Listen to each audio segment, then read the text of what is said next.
Hello everyone. Once again, I welcome you all to our platform that is IS Point and this is our daily current affairs quiz जहाँ पर हम daily basis पर most important current affairs के questions को discuss करते हैं।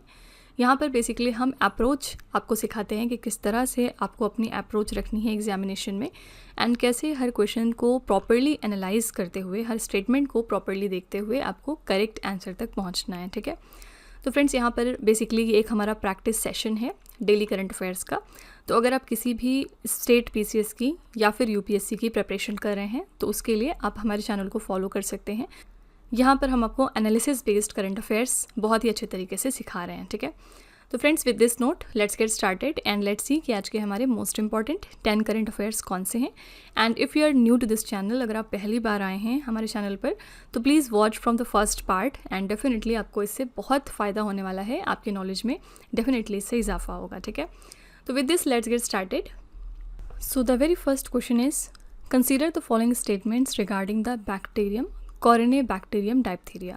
यहाँ पर इस बैक्टीरिया के बारे में 3 स्टेटमेंट्स है। वी हैव टू चेक कि कौन कौन से स्टेटमेंट सही हैं इस बैक्टीरिया के रिगार्डिंग। ठीक है, the first statement says it primarily affects the mucous membranes of the throat and nose. Basically ये जो आपके बैक्टीरिया होते हैं ना, they are responsible for diphtheria and यहाँ पर ये exotoxin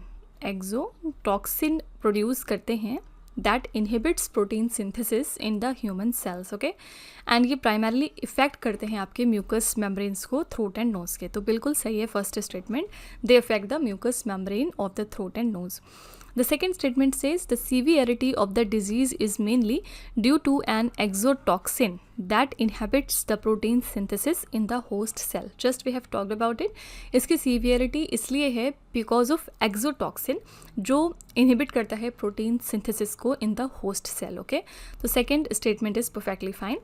And the third statement says it is a gram-negative spore-forming anaerobic bacterium. 3 keywords यहाँ पर चेक करने होंगे, gram negative, spore forming and the anaerobic bacterium. तो फर्स्ट ऑफ ऑल ये एक ग्राम पॉजिटिव बैक्टीरिया है एंड सेकेंड चीज़ ये कि नॉन स्पोर फॉर्मिंग बैक्टीरिया है एंड थर्ड चीज़ ये कि एरोबिक या फिर आप इसको कह सकते हैं फैकल्टेटिव।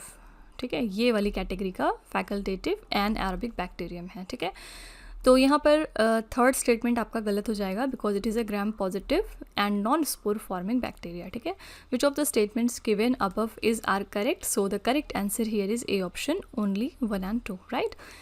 नाउ यहाँ पर बात करेंगे आपके फर्स्ट ऑफ ऑल डायप्थीरिया की। What is this diphtheria? So this is a serious infectious disease जिसकी वजह से थ्रोट के ऊपर एक थिक कवरिंग कॉज हो जाती है एंड इसकी वैक्सीन कॉमनली कौन सी आती है? डीपीटी वैक्सीन, जो कि बच्चों को लगाई जाती है। एंड विदाउट ट्रीटमेंट जो डायप्थीरिया टॉक्सिन्स हैं it can damage your heart and the nervous system as well, right. Then हमने बात करी कि ये जो बैक्टीरिया है ये ग्राम पॉजिटिव है। So what you understand by the gram positive term? So gram positive bacteria हम उनको कहते हैं जिनके पास थिक टाइप के पेप्टिडोग्ली क्लैन सेल वॉल्स होते हैं जो कि रिटेन कर सकते हैं क्रिस्टल वॉयलेट स्टेन को। ठीक है, एंड इनके पास किसी भी तरीके का आउटर मेम्ब्रेन नहीं होता such as gram negative bacteria. ठीक है, एंड यहाँ पर इसके एग्जांपल्स बहुत सारे हैं जैसे कि आपके स्ट्रेप्टोकस स्पेशीज़ जो आते हैं वो भी इसी के अंडर में आते हैं, राइट। तो यहाँ पर क्योंकि ये ग्राम पॉजिटिव थे इस वजह से आपका थर्ड स्टेटमेंट गलत हो गया। हमने देन यहाँ पर बात की थी स्टार्टिंग में एक्सोटॉक्सिन्स की। तो एक्सोटॉक्सिन्स क्या होते हैं? ये एक तरह के टॉक्सिक प्रोटीन्स होते हैं जो कि बैक्टीरिया सेक्रेट करते हैं into their environment and they can disrupt the host cell functions जैसे कि इनहिबिटिंग द प्रोटीन सिंथेसिस। ठीक है, तो यहाँ पर ये सारे टर्म्स क्योंकि गलत थे इस वजह से आपका थर्ड स्टेटमेंट गलत हुआ and rest 2 were perfectly fine. The correct answer was A option 1 and 2 only, right. Moving to the next question. Next question is extremely easy. Which of the following elements are commonly associated with the creep rocks that are found on the moon which provide insights into lunar geological history?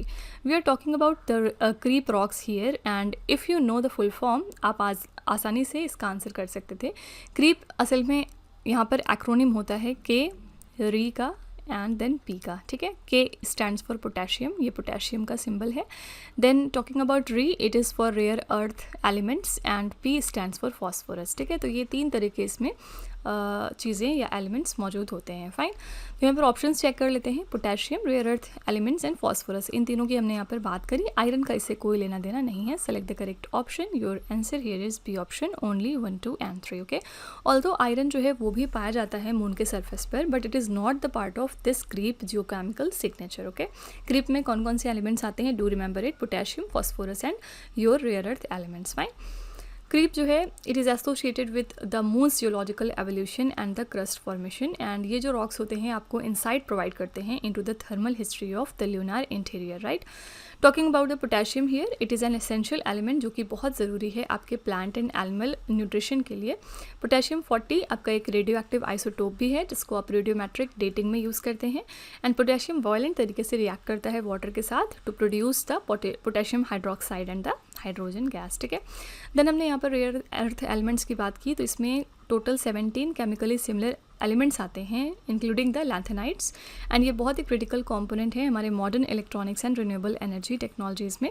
Do remember कि China is the largest global producer of rare earth elements. ठीक है, after that if you talk about the lunar geochemistry, moon का जो surface है it is primarily composed of basalt and the other one is an orthosite rocks. Okay, and lunar regolith form होता है by micro meteoroid impacts breaking down the surface rocks. Fine, तो क्योंकि यहाँ पर iron जो है इस क्रीप में नहीं आता है, so that's why it got eliminated, and the correct answer we found is 1, 2 and 3। Okay, moving to third question now, which of the following are the known lunar minerals discovered by previous human missions? इनमें से कौन कौन से minerals हैं जो हमें पहले ही मिल चुके हैं मून के सैम्पल्स में?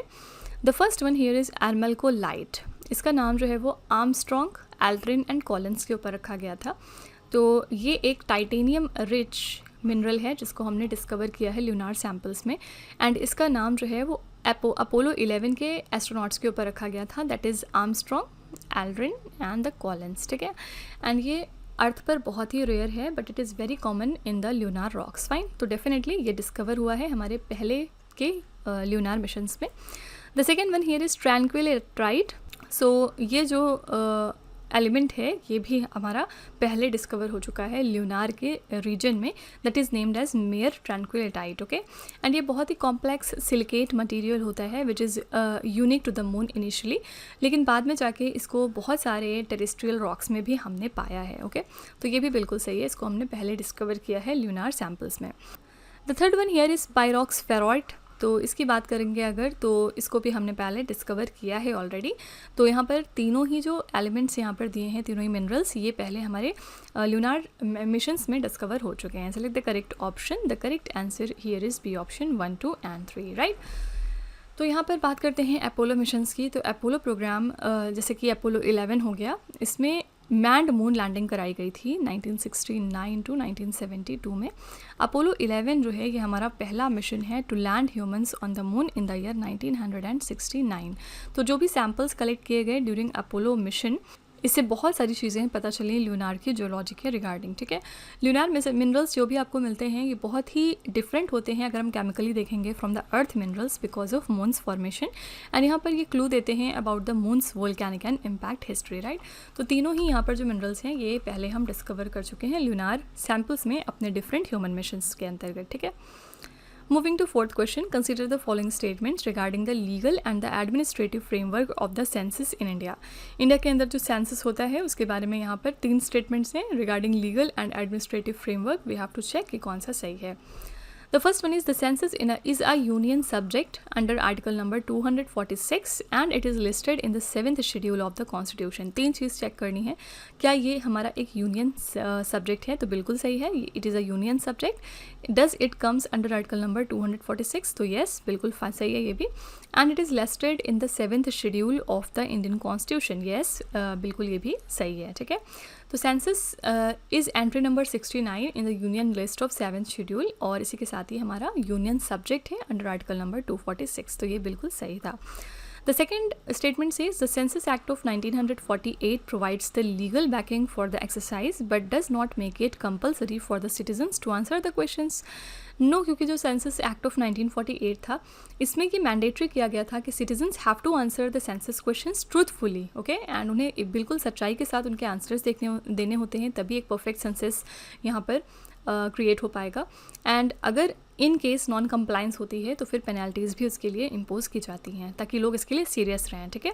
तो यहाँ पर ये कहना कि but does not make it compulsory for the citizens to answer questions, ये कहना गलत होगा। Second statement is wrong. The third one is the office of the registrar general and the Census Commissioner under the ministry of home Affairs is responsible for conducting the census. क्या ये statement सही है? तो yes, जो हमारा Registrar general and census Commissioner का office है under the ministry of home affairs, this is the nodal agency जो कि कंडक्ट करती है सेंसस को एंड रजिस्ट्रेशन भी कंडक्ट करती है बर्थ एंड डेथ्स के, ठीक है। तो यहाँ पर सेकेंड वाला सिर्फ आपका गलत हो जाएगा। First and third were perfectly fine. Which of the statements given above is are correct? Your answer is B option 1 and 3 only, right? Now, if we talk about the census, the first modern census was conducted by Romans, ठीक है। कब हुआ था? In 4 AD, okay? And US भी census conduct करता है हर 10 years में as mandated by their constitution. Census का फ़ायदा क्या होता है? तो बेसिकली आपको हेल्प करते हैं कि parliamentary states and government funding को किस तरह से एलोकेट करना है अलग अलग सेक्टर्स में, अलग अलग रीजन्स में। इन सभी चीज़ों का आप आसानी से फिर डिसीजन ले सकते हैं, right. Now here we talked about the Union List and the 7th schedule of the Indian Constitution.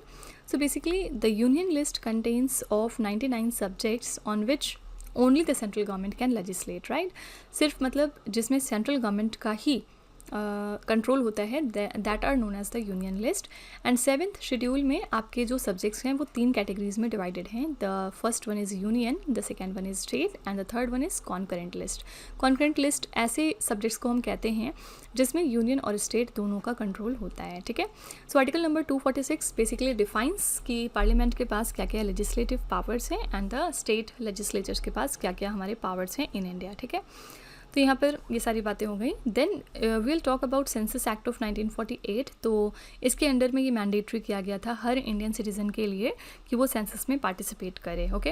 And अगर कोई भी फॉल्स इन्फॉर्मेशन देता है सेंसस में, it can lead to a fine और some kind of imprisonment under the act. तो ये जो सेंसस एक्ट था बेसिकली इसने इंश्योर किया इन्फॉर्मेशन को कॉन्फिडेंशियल रखने का that was collected during the census, right.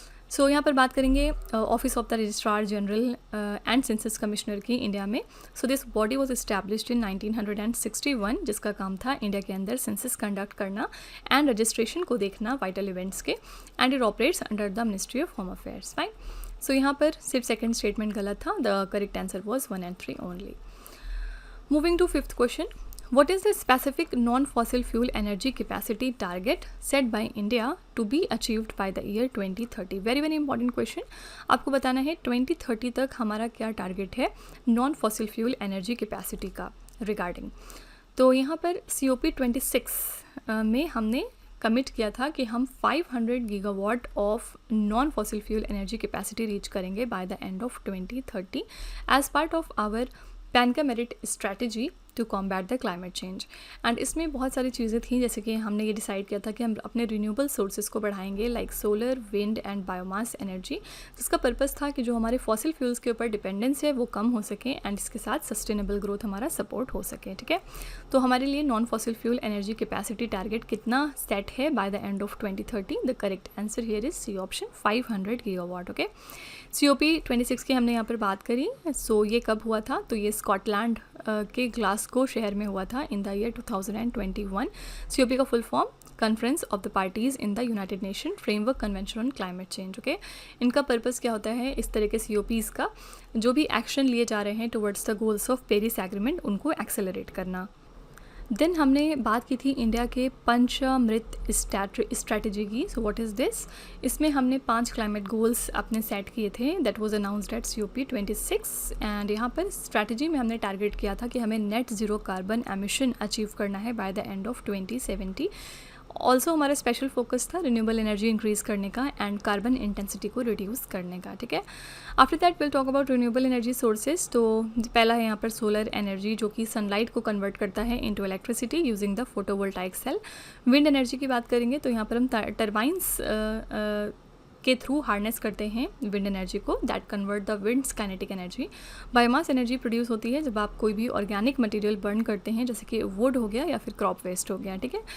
तो यहाँ पर करेक्ट आंसर है सी ऑप्शन 500 गीगावाट हमारी कैपेसिटी टारगेट है बेसिकली जो हमने सेट किया है 2030 के लिए। नेक्स्ट है the Gilgit manuscripts housed in the National Archives and accessible via the portal are of immense historical significance primarily because आपको बताना है Gilgit manuscripts are important why. तो ये first of all 5th to 7th centuries AD की manuscripts हैं जिनको हमने कहाँ से निकाला था, गिलगिट रीजन से, जो कि अब पाकिस्तान ऑक्यूपाइड कश्मीर वाले रीजन में आता है। Also they are among the oldest surviving manuscripts that are related to Buddhist literature and philosophy. ठीक है, तो ये बहुत ही इंपॉर्टेंट है हमें संस्कृत एंड बुद्धिस्ट थॉट को अंडरस्टैंड करने के लिए ड्यूरिंग दैट पीरियड। तो यहाँ पर ये मैन्यूस्क्रिप्ट्स क्यों इंपॉर्टेंट है, because they are among the oldest surviving manuscripts in the world that are related to Buddhist literature and philosophy. B option here is the right answer. And यहाँ पर further बात करेंगे गिलगिट मैन्यूस्क्रिप्ट्स की, तो इनको लिखा गया है किस चीज़ पर, तो बिर्च बार्क के ऊपर। एंड इसमें बुद्धिस्ट टेक्स्ट आपको मिल जाएंगे जो कि संस्कृत एंड गंधारी लैंग्वेजेस में लिखे हुए हैं। गिलगिट रीजन मैंने आपको बताया कि पाकिस्तान ऑक्यूपाइड कश्मीर में अब आता है। And this region is known for its mountainous terrain in the Karakoram range. And ये गेटवे है to some of the world's highest peaks जैसे कि K2 हो। ठीक है, बुद्धिस्ट लिटरेचर में देखेंगे तो इसमें बहुत सारी चीज़ें आती हैं like Tripitaka, and Tripitaka is very very important. तो जो महायाना सूत्राज हैं, these are the important text in the Mahayana Buddhism as well. And Buddhist text एक है जिसका नाम है धम्मपदा। तो इसमें टीचिंग्स दी हुई हैं बुद्धा जी की in the words form. Okay, तो यहाँ पर करेक्ट आंसर है B option, they are among the oldest surviving manuscripts in the world that are related to Buddhist literature and philosophy. Moving to 7th question, Which of the following pairs regarding historical significance are correctly matched? We have to check कि इसमें से कौन कौन से pair सही हैं। The first one is Rabindranath Tagore. He is the founder of Vishwa Bharati and proponent of rural reconstruction. तो ये बिल्कुल सही है because if you talk about Rabindranath Tagore, he is the founder of Vishwa Bharati and also he was the very active proponent of rural reconstruction, right? The second one is Madan Mohan Malviya. Is he the co-founder of Banaras Hindu University? Yes, perfectly fine. And also he is the editor of Abhyuday. Okay. The third one is National Archives of India. Does it lie in New Delhi? And it was established in 1891, initially in Calcutta. So yes, it is also correct. Okay. Select the correct option. Your answer here is D option 1, 2 and 3. Now here if we talk about historical legacy, so it refers to the lasting impact of the past events on present society, and artifacts जो होते हैं वो special insight provide करते हैं into the lifestyle of past civilizations। कुछ ऐसी legacies हैं जो कि modern laws को influence करते हैं and the governance systems को as well। okay, moving to next question, the Siri Bhuvalaya, a unique multilingual work, is traditionally associated with which one of the following religious traditions? आपको बताना है सिरी भूवलय एक unique जो multilingual work है, it is related to which of the religion. So एक unique work है ये multilingual literature का, that was composed by whom, Kumudendu Muni. Okay, he was a Jain monk. Okay, and this text जो है इसमें एम्प्लॉय किया गया है बहुत सारे न्यूमरल्स को instead of alphabets to represent multiple languages simultaneously. Jain monks जो थे उनका एक इम्पॉर्टेंट कॉन्ट्रीब्यूशन है टू आवर कन्नाडा लिटरेचर, ना सिर्फ लिटरेचर में बल्कि मैथमेटिक्स एंड फिलॉसफी में भी। ऑफन ये यूज़ करते हैं पोएटिक वर्क्स को to solve the complex cosmological and scientific ideas. ठीक है, तो ये एक मल्टी लिंगुअल वर्क है। फर्स्ट ऑफ ऑल किसने इसको लिखा है, तो कुमुदेंदु मुनि ने लिखा है जो कि जैन मॉन्क थे। ठीक है, so it is associated with which one of the following religious tradition? Your correct answer is B option, Jainism, right? The correct answer is B option here. And now if we talk about here Siri Bhuvalaya, so it is written using the numerals instead of alphabet। और यहाँ पर ये जो text है इसमें multiple languages को represent किया गया है कॉन्करेंट तरीके से थ्रू न्यूमेरिक कोड्स। और यहाँ पर जैन मॉन्क्स जो भी थे वो फॉलो करते थे प्रिंसिपल ऑफ नॉन वायलेंस को, which is also known as ahimsa in Jainism. ठीक है, यहाँ पर इनका बहुत ही सिग्निफिकेंट कॉन्ट्रीब्यूशन है इंडियन मैथमेटिक्स एंड फिलॉसफी में।